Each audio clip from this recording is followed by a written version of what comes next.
அப்பனுக்கு புள்ள தப்பாம பொறந்திருக்கு அப்படின்ற மாரி நடிகை ஸ்ருதி ஹாசனுடைய அந்த பர்சனல் லைஃப் அப்படின்றது ரொம்ப நாறிக்கிட்டு இருக்கு பொதுவெளியில. ஏன்னா, இதுவரைக்கும் 4 காதலர்கள மாத்திட்டாரு.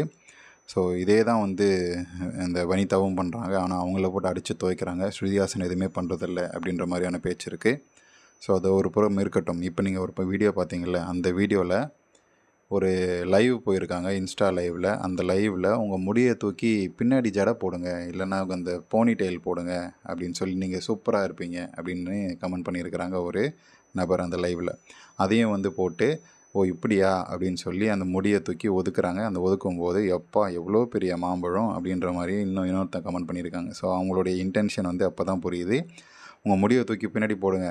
உங்களுடைய முன்னழகு மறைக்குது. அத பார்க்கறதுக்கு தான் நாங்க வந்திருக்கோம். நீங்க பேசுறத கேட்கவா வந்திருக்கோம்? அப்படின்ற மாரி தான் வந்து அந்த கமெண்ட்ஸோடைய அவுட்கம்மா இருந்துச்சு. ஸோ இத பத்தி உங்களுடைய கமெண்ட்ஸ நீங்க சொல்லுங்க.